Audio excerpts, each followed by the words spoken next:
And Marley, you're right about that. This one's so important. The LA County Sheriff Robert Luna himself coming out here to talk about the arrest. 5 arrests made in this. The sheriff says one of them a juvenile.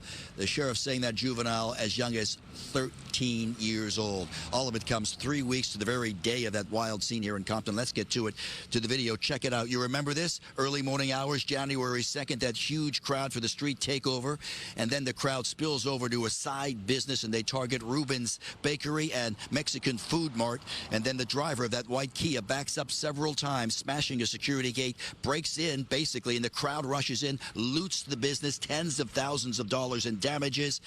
And boy, the business is still trying to recover from that. That launched the investigation. The sheriff says the driver of that white Kia is that 13-year-old juvenile. 4 other suspects also arrested with this part of the crowd that rushed in there. They range anywhere from late teens to early 20s. I want you to remember that juvenile, though. Since he's a juvenile, as you know, the juvie is brought in and is quickly released to the custody of his parents. That happened. But then, remember about a week and a half ago, the LA County Sheriff here in Compton walks into the 7-Eleven and there's a robbery in progress. He makes arrest. One of those arrested then, that same 13-year-old juvenile. The sheriff out shaking his head saying these young suspects think they can run, think they can laugh at the system.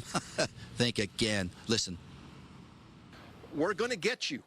It may take a couple of days. You may get cocky and think I'm going to commit another crime. We're going to get you. We owe it to our community, and we absolutely owe it to our businesses that they can depend on us when people do these kind of crimes. I have a nephew that's 13, and I can't imagine him doing anything like that. And that's horrible. I mean, where are the parents at? You know, I mean, people have to be held accountable. And at 13, I don't know how do you do that? You know.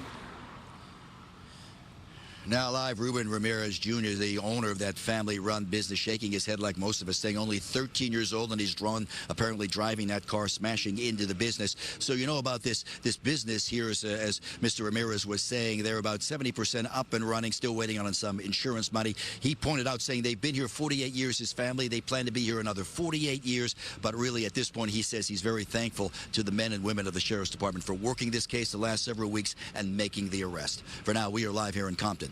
Back to the west side we go.